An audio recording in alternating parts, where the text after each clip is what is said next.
वाच्य के प्रकरण में प्रवेश करने से पूर्व हमें जानना होगा कि व्याकरण शास्त्र में क्रियाएं दो प्रकार की होती हैं।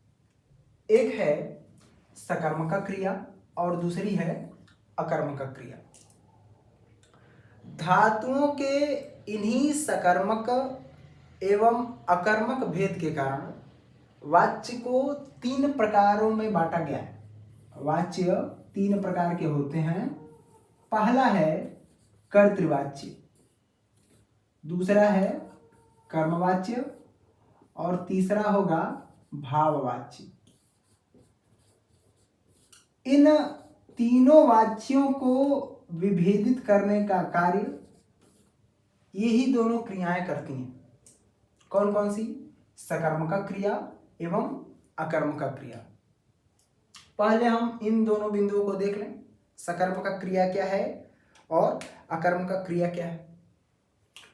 तो सकर्मक क्रिया के विषय में कहते हैं कि जिस क्रिया का व्यापार एवं फल, जिस भी क्रिया का व्यापार एवं फल दोनों अलग अलग हो, ऐसी क्रिया सकर्मक होगी। उदाहरण के रूप में हम देख लेते हैं। उदाहरण लिखते हैं, बालकः पुस्तकं पठति।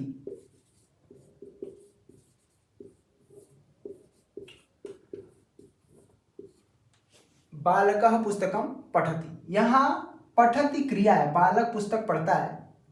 पठति क्रिया का व्यापार बालक में निहित है। यह क्रिया बालक कर रहा है और इसका फल अर्थात परिणाम पुस्तक अलग है, पुस्तक शब्द में निहित है।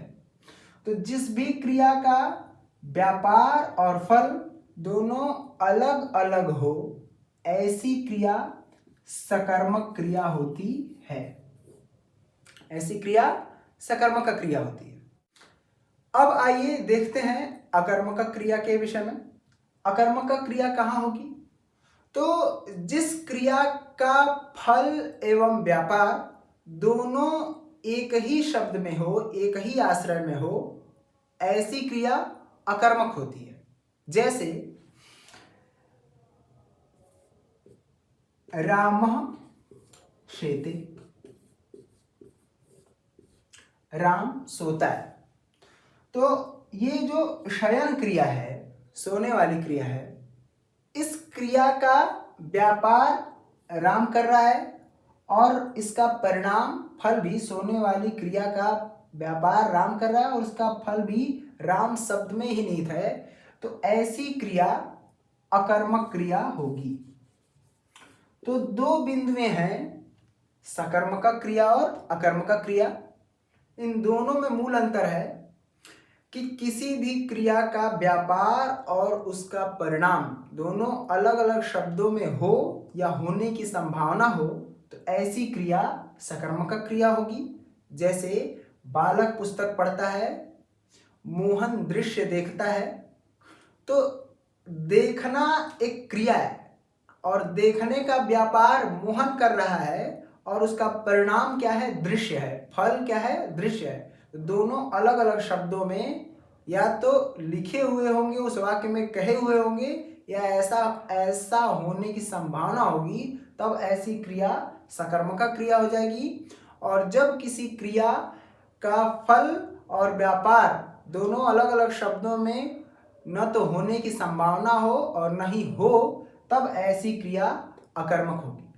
इसका व्यवहारिक प्रयोग बताते हैं कि जब कोई भी क्रिया लिखी हुई हो और उस क्रिया से आप किम या क्या लगा करके ऐसा प्रश्न करेंगे और अगर उसका उत्तर मिल रहा है या मिलने की संभावना हो, तब वह सकर्मक होगी। जैसे बालक पुस्तक पढ़ता है, अगर इस वाक्य में पुस्तक पद नहीं होता, इस वाक्य में पुस्तक नहीं होता, बस लिखा होता बालक पढ़ता है, बालक पठति, तो पठति से प्रश्न करते किम पठति, क्या पढ़ता है, तो कुछ ना कुछ उत्तर मिलने की संभावना होती कि पुस्तक पढ़ रहा है, पत्र पढ़ रहा है, ऐसा कुछ मिलने की संभावना होती, तब यह क्रिया सकर्मक होगी। और अगर हम क्या लगा के प्रश्न कर रहे हैं और उत्तर मिलने की संभावना ना हो, जैसे राम सोता है, क्या सोता है, तो इसका उत्तर मिलने की संभावना नहीं है, यह क्रिया अकर्मक होगी। तो दो बिंदुएं हैं, सकर्मक क्रिया और अकर्मक क्रिया। इसके विषय में एक पंक्ति लिखी हुई है, धात्वर्थ फल व्यधिकरण व्यापार वाचकत्व सकर्मकत्व। और फिर अकर्मक क्रिया के विषय में धात्वर्थ फल समानाधिकरण व्यापार वाचकत्व अकर्मकत्व, ऐसा लिखा हुआ है। ठीक है, उधर नहीं जाएंगे। अब हम लोग चलेंगे इधर कर्तृवाच्य, कर्मवाच्य और भाववाच्य। तो आइए देखते हैं इस सकर्मक क्रिया और अकर्मक क्रिया के भेद के कारण वाच्य के 3 प्रकारों को। क्या है? सकर्मक क्रिया और अकर्मक क्रिया के कारण ही 3 प्रकार के वाच्य बनाए गए हैं या माने जाते हैं, प्रयोग किए जाते हैं। कैसे? पहला है कर्तृवाच्य। कुछ लोग बोलने के क्रम में कर्तृवाच्य न बोल करके कृतवाच्य बोल देते हैं। तो आप ध्यान रखिए कि हमको कृतवाच्य नहीं बोलना है, हमें कर और नीचे फिर री की मात्रा कर्तृ, ऐसा पढ़ना है, यही शुद्ध है। तो कृतवाच्य नहीं पढ़ना है, कर्तृवाच्य होता है। कृतवाच्य ऐसा प्रयोग नहीं करना चाहिए। कर्तृवाच्य, कर्मवाच्य और भाववाच्य। अब आइए बात करते हैं वाच्य और वाच्य परिवर्तन के विषय में। तो हम जान ले रहे हैं कि वाच्य शब्द का क्या मतलब होता है। वाच्य शब्द का मतलब होता है अर्थ। इसके विषय में हम फिर आगे चर्चा करेंगे। उससे पहले हम जान लें कि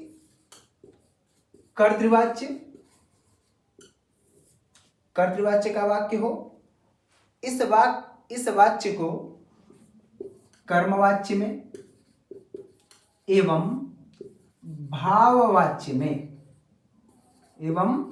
भाववाच्य में बदलते हैं। कर्तृवाच्य के वाक्य को कर्मवाच्य में या भाववाच्य में बदल देने को ही वाच्य परिवर्तन कहते हैं, या कर्मवाच्य के वाक्य को या भाववाच्य के वाक्य को कर्तृवाच्य में हम बदल देते हैं। ऐसी प्रक्रिया को वाच्य परिवर्तन कहा जाता है। वाच्य परिवर्तन के विषय में हम उससे पहले 2-3 बिंदुएं और समझेंगे। क्या? सबसे पहले हम समझें कि सकर्मक और अकर्मक क्रिया का प्रयोग किन किन वाच्यों में होता है। तो सकर्मक क्रिया, इसके विषय में एक पंक्ति लिखी हुई है, लकाराः सकर्मकेभ्यः कर्मणि कर्तरि रकर्मकेभ्यो भावे कर्तरि च। क्या कह रहे हैं? लकार अर्थात क्रियाएं, लकार सकर्मक हो अर्थात क्रिया सकर्मक हो तो कर्मवाच्य एवं कर्तृवाच्य इन दोनों में प्रयुक्त होती है। और यदि यही क्रिया, लकार अर्थात क्रिया, अकर्मक क्रिया हो तो यह भाववाच्य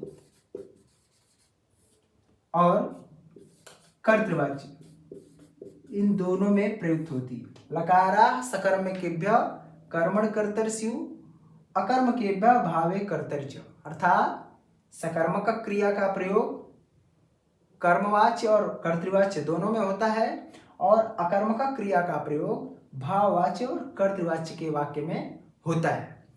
ठीक है, तो हमने सकर्मक क्रिया और अकर्मक क्रिया देख लिया है। इसके विषय में अगर और कोई चर्चा करनी होगी तो फिर हम इसके विषय में आप बताइएगा, हम लोग आगे चर्चा कर लेंगे। अब चलेंगे पद के विषय में जानेंगे हम। जैसे संस्कृत में परस्मै पद और आत्मनेपद ये 2 बिंदुएं हैं, लेकिन उसके पहले हम एक विषय में और चर्चा करेंगे कि कर्तृवाच्य की क्रिया यदि सकर्मक हो, कर्तृवाच्य की क्रिया यदि सकर्मक हो तब क्या बदलाव होगा और कर्तृवाच्य की क्रिया यदि अकर्मक हो तब कैसे बदलाव होगा, देख लेते हैं इसके विषय में। तो आइए देखते हैं कि कर्तृवाच्य की क्रिया यदि सकर्मक होगी तो ये वाक्य बदल के क्या होगा। अगर कर्तृवाच्य की क्रिया सकर्मक हो तो यह वाच्य बदलेगा, तो कर्तृवाच्य का वाक्य बदल के कर्मवाच्य में हो जाएगा। और अगर वही कर्तृवाच्य के वाक्य में अगर क्रिया अकर्मक हो आकर्मक क्रिया हो तो यह वाक्य बदल के भाववाच्य होगा। कैसे? देखिए, अगर कर्तृवाच्य का वाक्य हो कि सह ग्रामम गच्छति, वह गांव जाता है, वह गांव जाता है, यह कर्तृवाच्य का वाक्य है और यह क्रिया सकर्मक होगी। क्यों?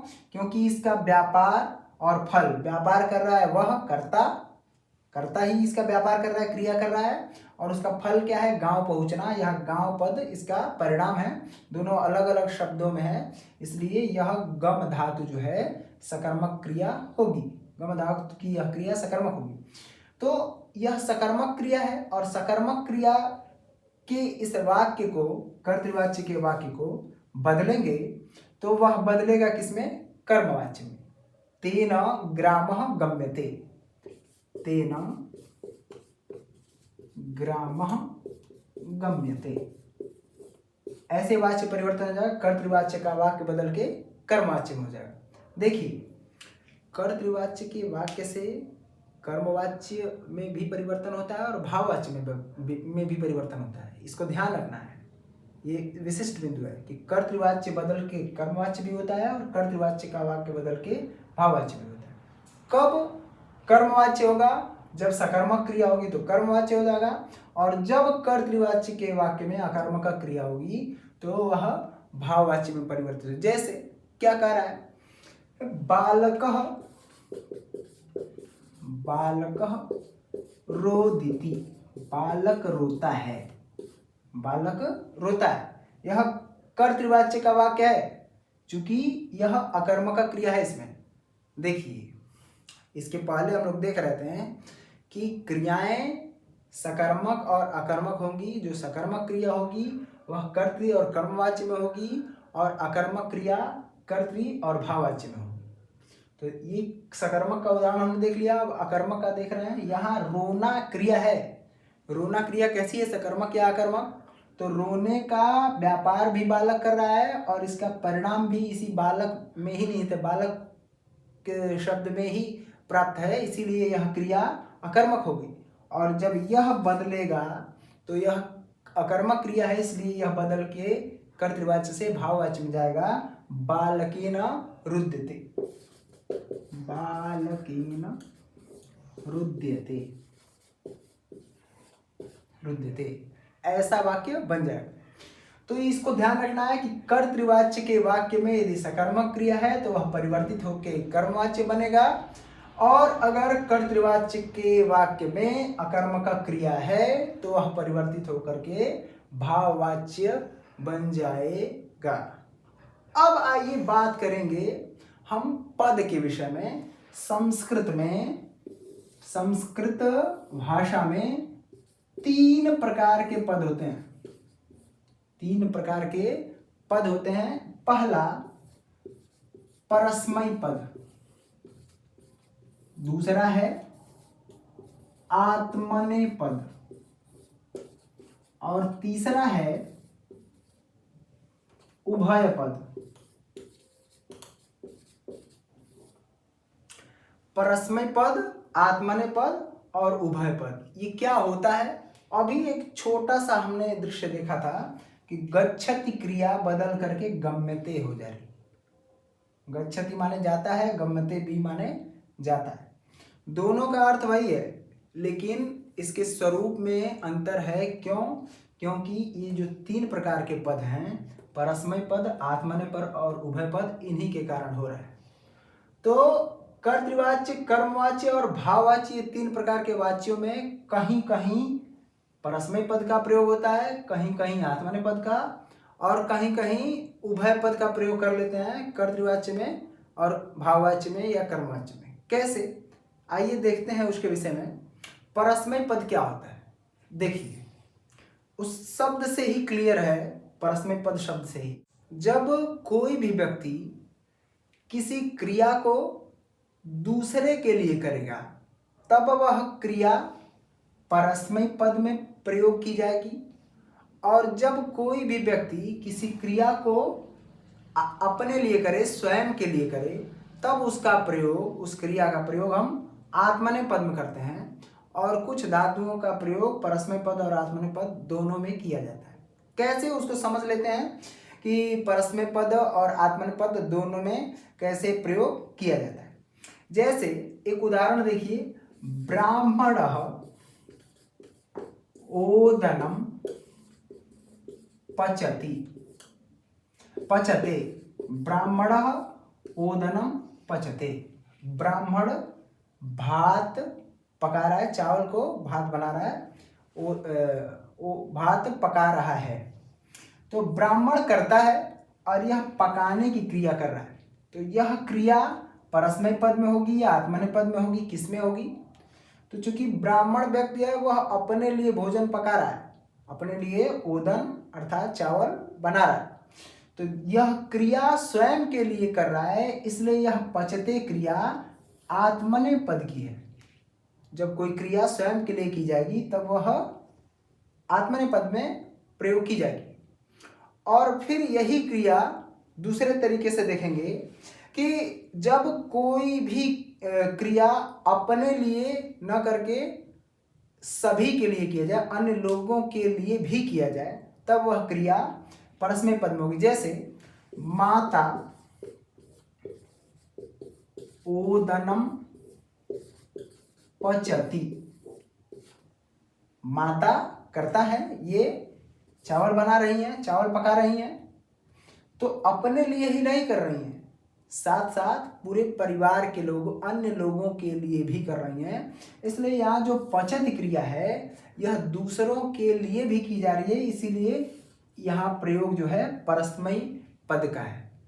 तो दो प्रकार से प्रयोग किया जाता है, परस्मै पद में क्रिया प्रयुक्त होती है और आत्मनेय पद में। तो जब कोई क्रिया स्वयं को उद्देश्य करके की जाएगी तब वहां पर आत्मनेय पद का प्रयोग किया जाएगा, और अन्य लोगों के लिए भी की जाएगी, पर माने दूसरे व्यक्तियों के लिए भी, तब वहां परस्मै पद होगा। इसीलिए इसको पर लिखा है, पर माने दूसरे परस्मै पद, और स्वयं के लिए आत्मन के लिए स्वयं के लिए किया जाए तो आत्मनेय पद का प्रयोग किया जाएगा। तो इतनी बिंदुओं को हमने देखा। क्या क्या देखा? सबसे पहले सकर्मक क्रिया, कर्मक क्रिया देख ली। अब उनका प्रयोग कर्तृवाच्य, कर्मवाच्य और भाववाच्य में होगा।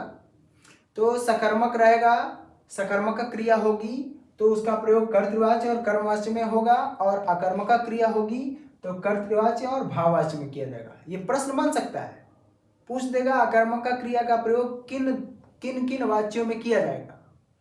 तो आपको ये ध्यान रखना होगा, कर्मक क्रिया का प्रयोग कर्तृवाच्य और भाववाच्य दोनों में होता है, जबकि सकर्मक क्रिया का प्रयोग कर्तृवाच्य और कर्मवाच्य के वाक्य में किया जाता है। यह पूछ सकता है कि वाच्य कितने प्रकार के हैं, तो आप ये सामान्यतः सब लोग जानते हैं, कर्तृवाच्य, कर्मवाच्य, भाववाच्य। और फिर इसके उदाहरणों को या इनमें कैसे बदलाव होता है इसके विषय में भी प्रश्न बन सकता है। तो अभी तक हमने जो देख लिया है, इससे आगे की बिंदु हम पुनः आगे देखेंगे। इसके विषय में हम आज इतना ही रखते हैं। कर्तृवाच्य, कर्मवाच्य, भाववाच्य का नियम अगले बिंदु में देखेंगे।